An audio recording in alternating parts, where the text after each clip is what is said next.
Welcome back to the Lanterne Rouge Cycling Podcast for Stage 1 of the Tour de France 2023 from Bilbao to Bilbao. A very difficult opening stage with GC gaps, with surprising winners, with tactics already in play, and with, unfortunately, some GC abandons. So it had a bit of everything. And we've also got some learning for us, Benji. Every single team just about has changed their jersey for the biggest race of the year, so I don't recognize anybody. And half of them have also gone for the old white for the 3/4 of the top, and then a bit of color tie-dye at the bottom. It's actually quite crazy. 11 teams, I think, in total, and then the combination of new NC jerseys also popping in.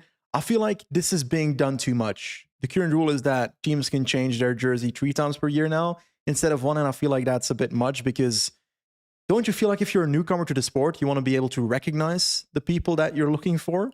Because I feel like I had trouble finding Israel all the time today. Yeah, the Israel one, because it doesn't even...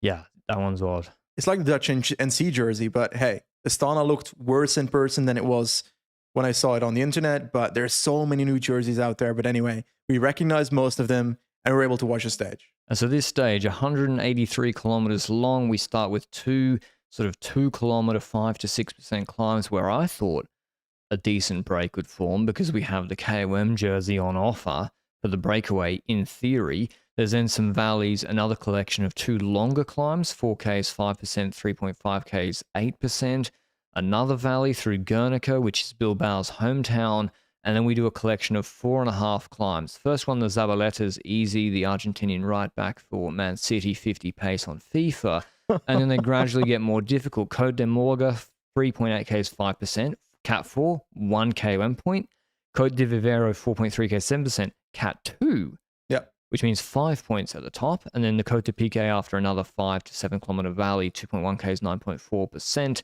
No bonus seconds on top before an non-technical, fast descent into Bilbao, where there's a 1 kilometer, 5% drag in town, which is a difficult finish. So 3,000 plus meters elevation gain in only 180 Ks.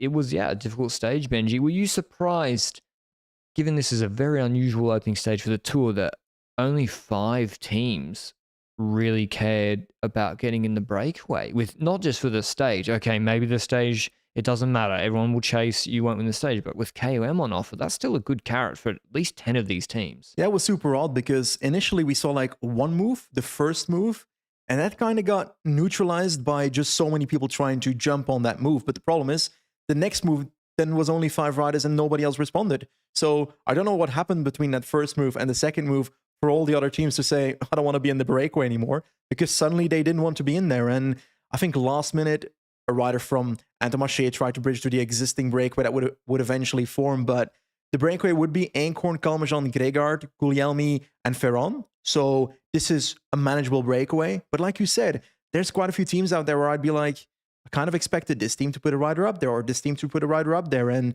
the fact that an Arkea is not necessarily, well, they have Guglielmi, but did you expect other teams to be in there? Why wouldn't Gorka Izagirre, a Basque rider, go in there for Movistar? He could be good on these punchy climbs, home territory, take KOM jersey. It's a nice intermediate goal for them on stage 1, a stage they're not going to win. I know you picked Aaron Broe maybe, but it's a stage they're not going to win. So go for KOM, a bit of exposure. And then other teams like, Cofidis did have an option in Lafay, but yeah, there's other teams. And listen, maybe teams were big brain and they thought it would come back on Vivero and you could win it from take KOM day 1 on the GC from the GC group. But I was surprised. And anyway, we saw initially, I'm not sure if you said already, Benji, a lot of teams pacing and putting a rider forward, and that was Ineos with Turner initially showing presence. Laporte for Jumbo, Alpecin was Dillier, and Lampard and de Klerk for Quickstep, mostly de Klerk. UAE were monitoring break formation and then saw 4 other teams were there, I think, and Trenton's like, we don't need to put Langen in front when 4 other teams are chasing, and they never really let the break have more than 130. I thought, and this is from like the Dauphiné, where Rune Hererhots nearly won the stage. Teams think, even though this isn't the strongest break, it's still 4 riders and there's climbs and you can lose your rouleur domestiques very quickly. So That's why they kept the breakaway I think, too tight. And I think de Klerk was over-pacing, actually. I think so as well. And just to get a bit of a run through of what happened before, we saw de Klerk absolutely pacing like crazy behind this 5-man breakaway. We had 2 KOM points. The first one went to Gregard, who was out of the saddle for like 600 meters going early, and then everybody waited a bit to respond, and then Acorn basically came too late and also exploded trying to respond. But then Acorn took the next one because he knew who to respond to on that next KOM. But like you mentioned, de Klerk is keeping this so close that, yeah, Acorn now has 3 points after these first 2 KOM points. There's the next one, the Morga KOM that comes, that is also 2 points. The max he can get is 5 KOM points. And you said it at the start, Cod Vivero, second cat, 5 KOM points. This would mean that they would equalize in points, and the tiebreaker is the person that gets the highest category climb. Right. So the person that got the points on Vivero would take up KOM. And at that point, it's lost for the breakaway. They can't take it until they survive Vivero, which is unlikely even without de Klerk pacing, because everybody's going to be sprinting towards Vivero. But like you said, de Klerk pacing so much, it was unnecessary. Like, he almost caught the breakaway with 65 kilometers to go. He then caught the breakaway with 50 kilometers to go. And it felt like he was toning down a little bit on the climbs while moving harder in the valleys. But Jumbo went up to him. Benoit went up to him and said, Timmy, come on, calm down, my boy. We don't need to do this. This is not necessary. I know you haven't been able to do this for a while now, but harsh on him. What? Oh, de Klerk. I mean, I think you're right. He wanted to show that he's back and he's old track. And he's fucking strong. Yeah, he was. But I agree. Like, why would you bring the break back at 65 Ks to go when you have basically, you're just going to induce maybe other attacks from other riders? Now, that didn't happen. And you got to know as well, the GC guys are going to be so nervous. They're going to pace so hard with all their, with Bjerg, with Trentin, with Van Hooijdonk. The break is going to get managed. So I was surprised they didn't let it out to over 1 minute. Because I thought maybe on Vivero someone would go. Now, Gregard took the first KOM points.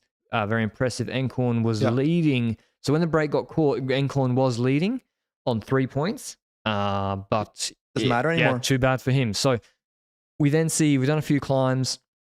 The main one is Vivero. Sprinters drop on Morga. Cavendish gone. Other riders gone. We go then to the Vivero climb where we started the stream. And positioning, not that important. It's a wide road, to be honest. The peloton is pretty big. We have UAE on one side. We have Jumbo-Visma on the other side. I was quite impressed with Lotto Destiny, actually, keeping Van Hils forward for as long as their team could do so. And DSM were forward as well, with, I think, Hamilton trying to keep Bardet in good position. And the other teams escaped me. Ineos would come forward for a bit, but not consistently up there. I feel like this happened a lot with Pogacar's team UAE as well, because on this climb we saw before the climb even them moving up and then losing ground a bit once we get to a certain point, and then they come up again. So it's kind of like Sergi. While I saw Jumbo more as the presence that stayed at the front, while Jumbo was a Sergi one that moved to the front and back and moved to the front and back. But when it mattered, they were there. At the foot of Vivero, they were at the front. So regardless of that Sergi behavior, they ended up being there. Is it more dangerous for crashing though? That you have to move up every single time? I think so. I think maintaining front position, but it's impossible for a lot of teams. Like the DS will say, go to the front and stay there. It's like, well, you're asking X amount of riders to ride like Lagac. He has to ride 25 kilometers with climbs in the legs at 60 kilometers an hour on the front.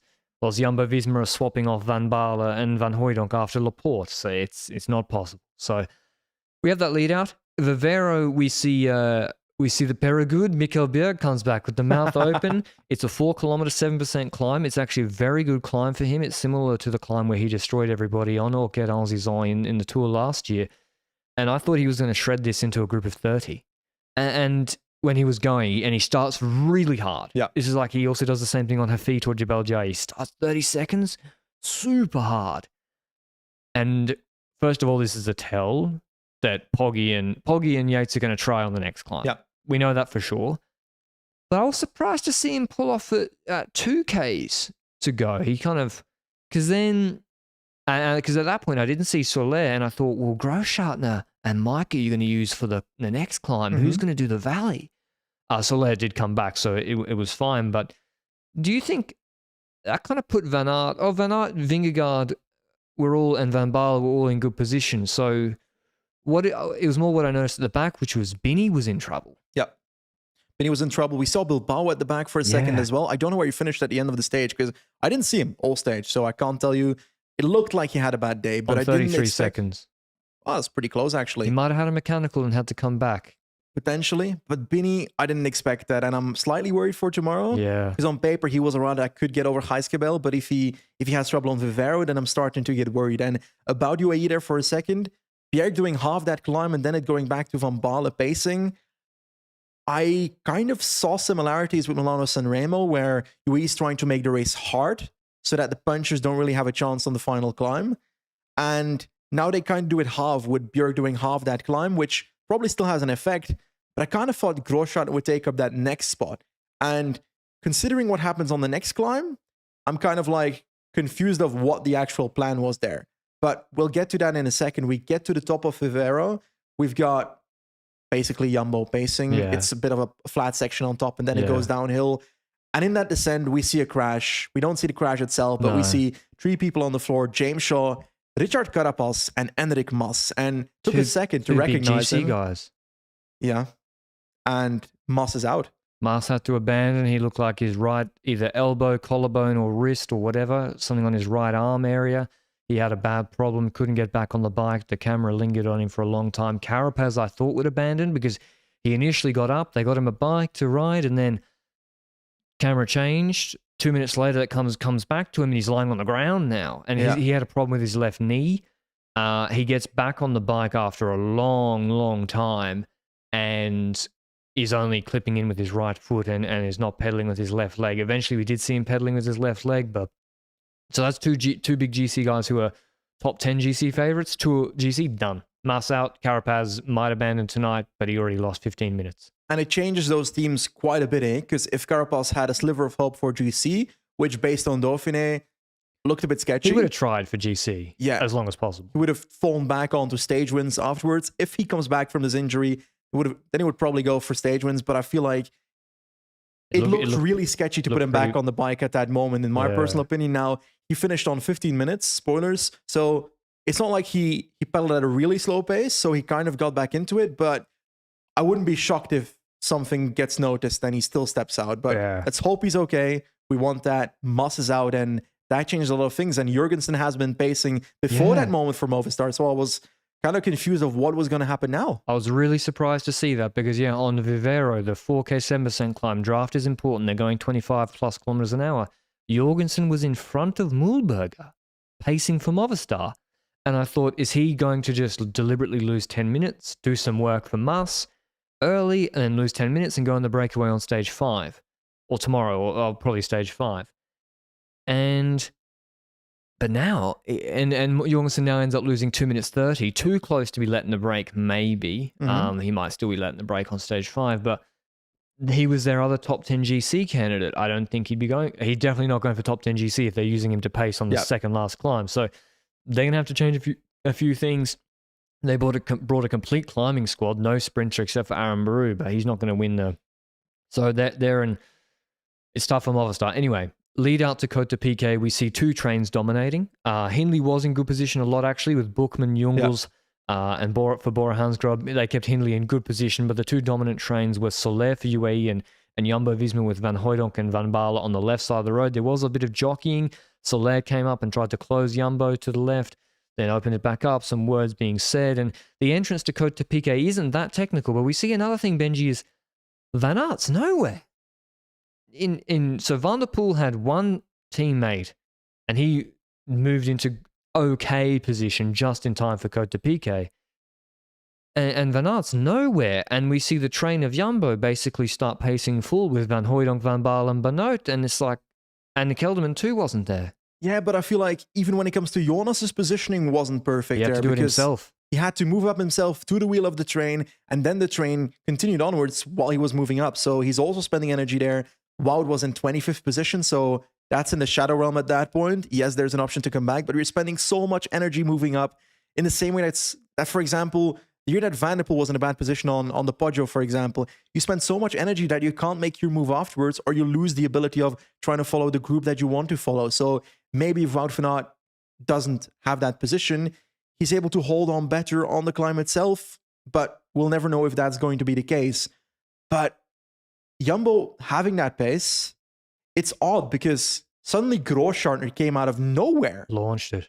He absolutely launched it, and it was like, it kind of looked like the Bjerg move initially, but Jumbo doesn't care about Großschartner going up the road. So do you reckon it was Großschartner pacing? Because I feel like the way he responded when he had a gap looked like he was just trying to pace. No, he wasn't attacking. No way he was attacking. He was trying to accelerate on the 7% section. So the climb goes 7% 500 meters, 4% 500 meters. Then they go over a bridge and it goes steep where the big riding on the road starts. 13% and 15% for the next two 500 meter sections. So on the 7% section, and this is where Jumbo already, it's like, who are they riding for? Because if you're doing a super hard lead out to make this whole climb as hard as possible for the steep section, you go for Jonas, and maybe he goes, you put him on Großschartner's wheel, happy days. But if they're waiting for Van Aert to make up positions, so I think they still do the right thing in that Benoit basically lets Großschartner's wheel go. And the tell is that Großschartner gets to the 4% section, looks back, oh shit, no one's in my wheel. And so he basically stops. Or stops riding. I think he stops riding full to me. Yeah. Otherwise he would have put his head down.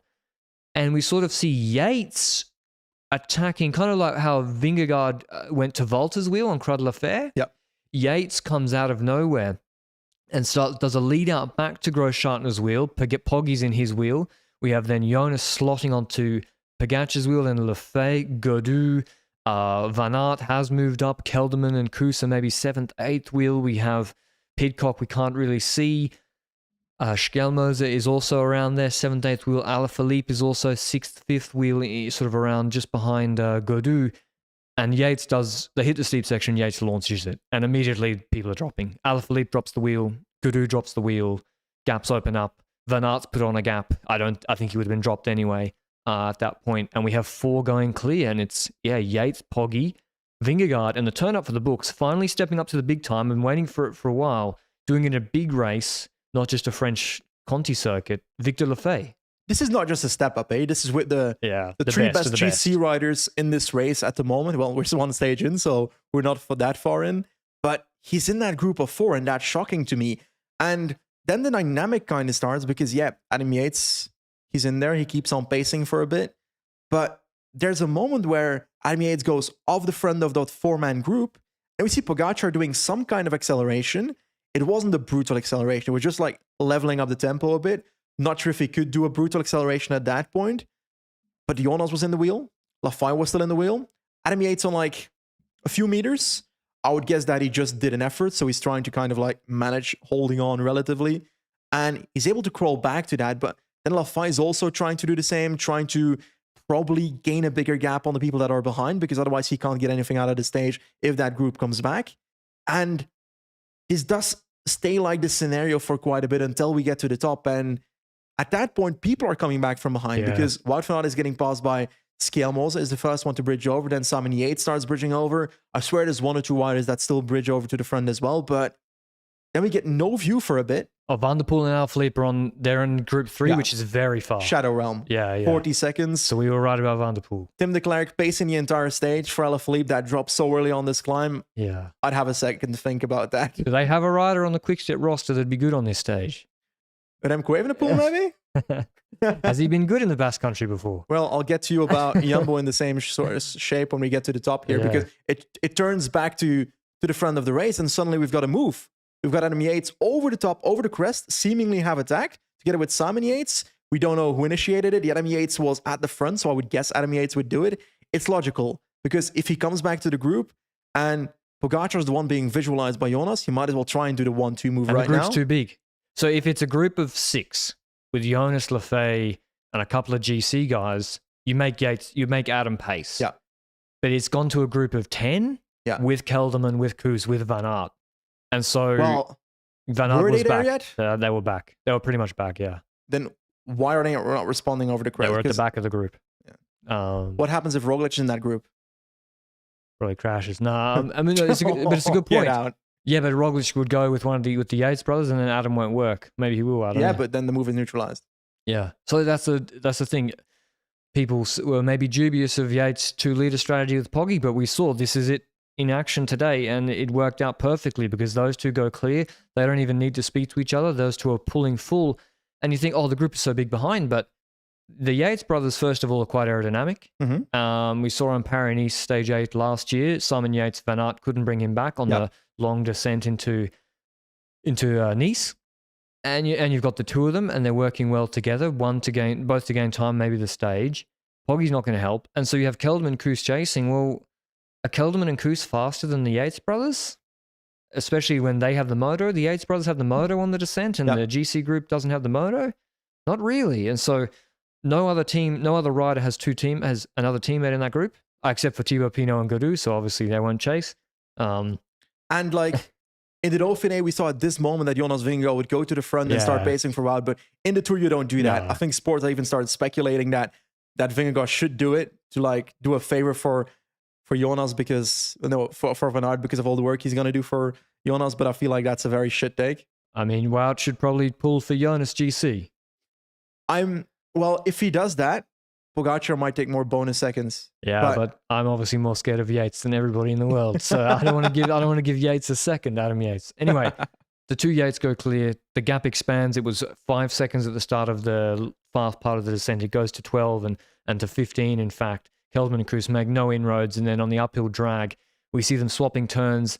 Simon Yates pulls hard. Yates pulls through again, and we think, is Adam going to ride for GC gap? And Simon can sprint for the stage because Simon's sprint is very good. And Adam just drops him. Adam drops Simon Yates off the wheel. I don't know if he just wanted to give him the stage because Simon's won Grand Tour stages before. Yeah. I think Adam was stronger. I think Adam was stronger, yes, indeed. We haven't seen Simon Yates in the last few weeks, so it's hard to really realize what level he's at, but he looks to be pretty good strong. So I'm happy with the shape he showed. I'm curious whether that's going to evolve into GC, whether we'll see some weakness throughout the weeks in terms of recovery. Then he might go for stages, but on today's stage, it was good. And Adam Yates wins the stage. That was not on my bingo card. Adam versus Simon Yates, sprinting for the victory. Adam Yates. Not the two. I didn't think they'd go clear. Two brothers going clear. Adam Yates winning the stage, going into yellow. Not the UAE rider maybe people expected, including myself, to win the stage ahead of his brother Simon by 4 seconds. Ahead of the main GC group by 12 seconds, led by Pogacar, who wins the sprint.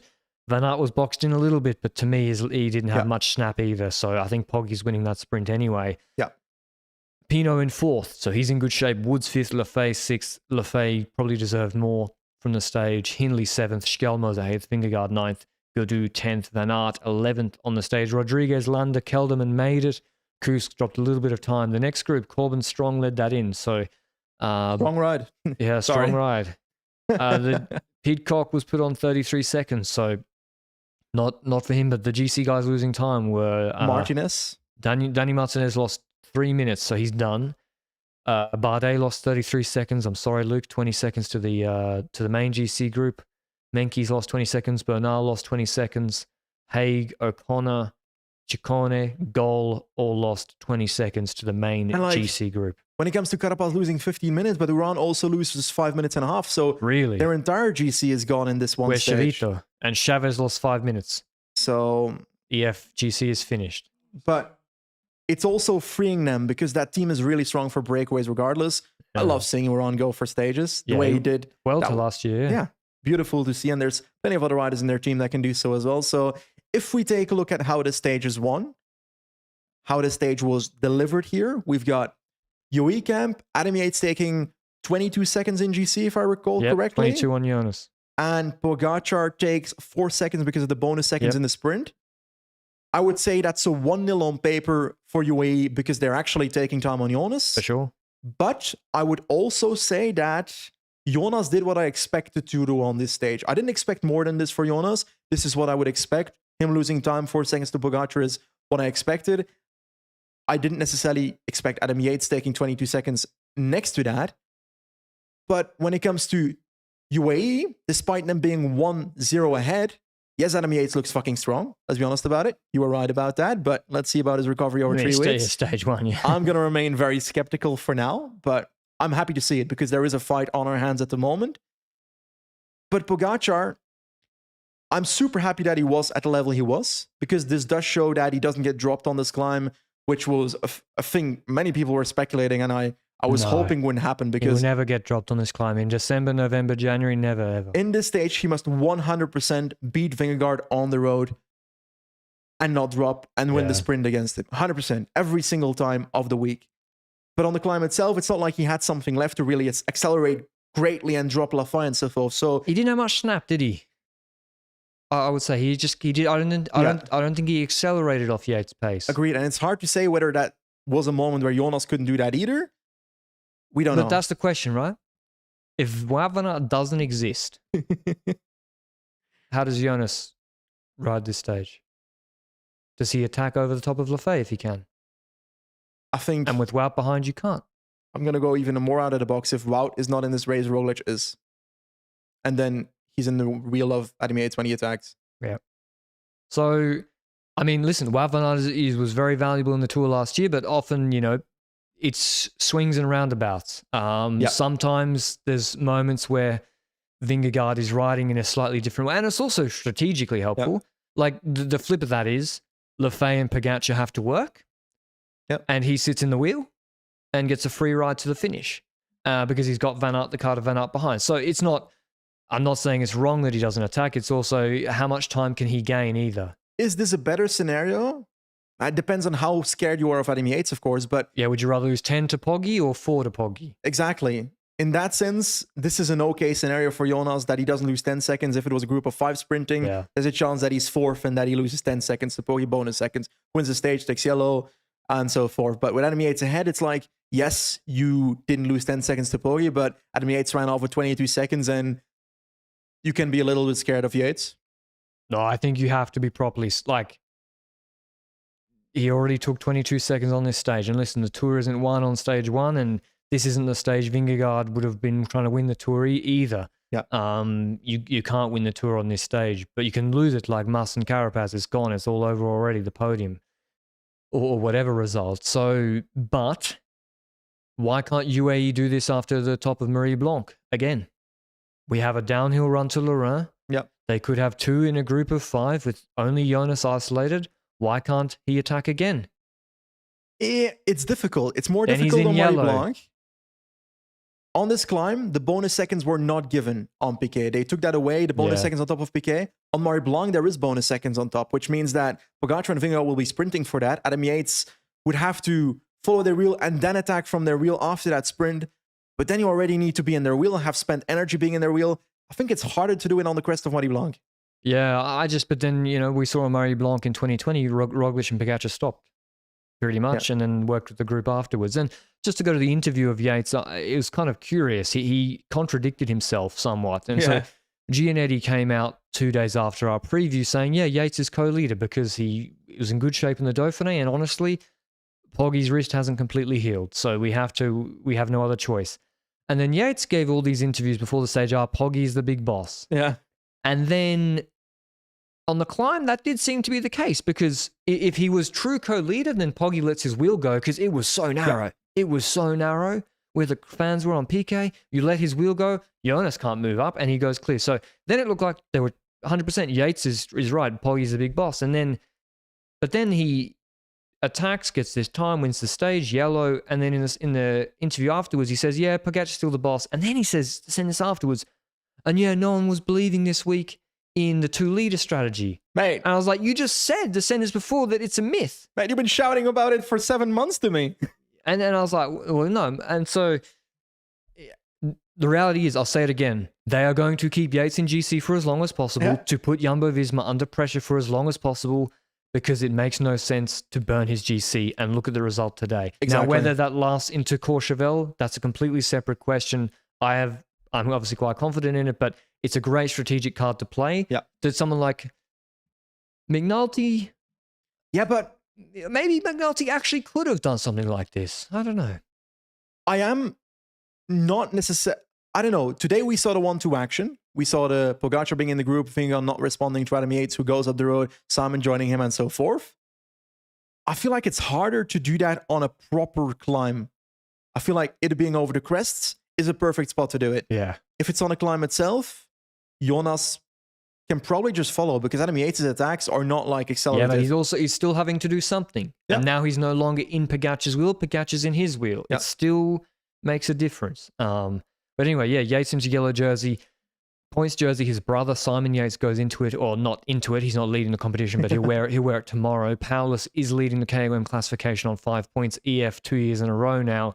Credit to them. You know, they made the call on the road, realizing Vivero, it was up for grabs. Paulus was very strong actually because he did a whole lead out and then dusted Zimmerman in the sprint, and he also got the call, Zimmerman, to sprint for it. Youth, Pogacar already goes into the white jersey for the rest of the race. Teams don't know. So I agree, Benji. Like, Jumbo won't be devastated tonight, but also, you know, Small hit. But you'd rather be UAE winning the stage and going into yellow, if you could. Hindley, I thought him and Bora looked very professional. Yeah. Gadu was good, but this is actually a very, very good climb for him and Schelmos, and it's the longer climbs where I'm a bit skeptical. Rodriguez, the best of the Ineos riders, he looked incredibly skinny. Van Baarle too. Van Baarle too, but Rodriguez, Rodriguez is the Ineos main GC guy. If Bernal... After today, seemingly. Yeah. It can still swap it's around. It's still a punchy finish. Like, maybe Bernal's long climbing is better, you know? Bernal and Rodriguez, they should both keep up there. Martinez is out of the, Martinez out of the picture. Pitcock So domestique / breakaways for Martinez, that's how I look. Pitcock, I see the same, to be honest. Yes, he's on 33 seconds today, but if he does that on this terrain, I'm worried what he does on the longer climbs when it comes to dropping. Yeah, so, yeah, I think most teams will just be happy that they're not Movistar or EF. Yep. You know, most teams will be happy they haven't lost their GC leader on stage one. That's kind of the nervous, hectic thing at this stage. Anything else from this, Benji? We skipped the intermediate sprint. We saw Pedersen getting a massive launch by Simmons. Really good lead out. Good lead out. Sagan was good. Second. Exactly. I didn't necessarily expect it. And I was kind of disappointed in Philipsen not being able to overtake Sagan there. I don't know what to read into that. I hope we see Philipsen absolutely destroy some sprints this season. Because Van Aert didn't contest it. Bini got a lead out and then didn't really have anything, or just was in bad position. It's logical to me that Van Aert doesn't contest it on this stage necessarily. Yeah, exactly. Because that final is way more important, and there's more opportunities where he needs to be supportive of Vingegaard being in breakaways and so forth, where he can pick up 20 points regardless, something like that. So let's talk about much. Tomorrow. Speaking of Van Aert, Vitoria-Gasteiz to San Sebastian. It is, I think, an easier stage than today, even though it still has a lot of climbing. It's a long stage, one of the longest in this Tour de France, 210 kilometers. Now, the intermediate sprint tomorrow is before, I believe, a little climb. I don't know what break will go, but anyway, we have... Is that sponsored by Lidl as well? Yeah, well, they're on all the kit. They've got the new kit. Their bikes look good, though. The Simmons paint job looks sick for the American champs. Lots of 4.5K, 5 to 6% climbs tomorrow. Like, there is a half dozen 8 climbs tomorrow now, but the main one is the Hyiscabel. It has bonus seconds on top. It's 8.1 kilometers, 5.2%. Bit of a fake news climb, not outrageous, not by Basque standards, because it's first 3Ks are 5%. Then there's a kilometer of false flat downhill. Then a 3 kilometer, 7% section, then a 6% last kilometer. So, judging from today, I don't think Jumbo, before the race, I thought Jumbo would have to put Benoit on this climb and really push to drop a Bini. They'd have to really drive it. After Bini today, and Philipsen, and Pedersen, I don't know when Pedersen dropped. I didn't really get shown. I think this is going to be quite a reduced group, and I think Poggi takes more bonus seconds tomorrow. 210 kilometers to control. UAE won't do it. True, yeah. Who's going to do it? Because, like, Alaphilippe didn't look great today. The finish is also not perfection for him either, so I don't see Quickstep necessarily doing it. If I think about our teams, obviously, Jumbo is one that moves up. You think UAE will control tomorrow? Yeah, maybe. I don't think they should at all. You don't? Yeah, but when UAE... They never let the break out. They never let the break out. They're not going to let someone take Yates' yellow jersey. They never do that. Remember last year? They're not going to do it. Yeah, because last year there were stages where Pogacar could take seconds. Yeah, and he can take seconds tomorrow. True. And there's the bonus on the Hyiscabel. Yeah. You want to take Outsprint Jonas, they will control the break. And last year they could have given the jersey away on Aigle, on Megève, and they paced full. I think they're going to control. all day tomorrow. I don't know. It's a long stage, and I don't feel like their team has it to control that entire stage. How do UAE think? Who else? Who else can do the same? Because Alpecin for Van der Poel? Movistar for Aramburu. Yeah, he should go on the break. No, he should go on the breakaway. He should be in the break. And like, if you're Van der Poel, yes, the stage is perfect, but can't you also just do it from the break? That's more difficult, because then you get a scenario like the Mohoric one where Van der Poel and Van Aert were in the break, and makes it much more difficult for. But that's the thing. I thought today there'd be a much bigger fight for the breakaway. Yeah. And if I'm a DS tomorrow, now it's kind of flat the first 10Ks, and there's one pickup out of Allegria tomorrow, but it's not a serious climb. So break formation for a Gorka Izagirre is difficult. But if you're a Matteo Jorgensen who can get on the, like if you're Jack Haig, didn't lose enough time. Yeah. Jorgensen only lost 2:38.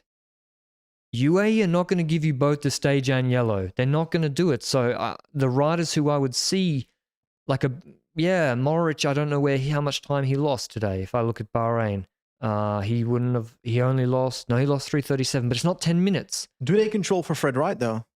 Exactly.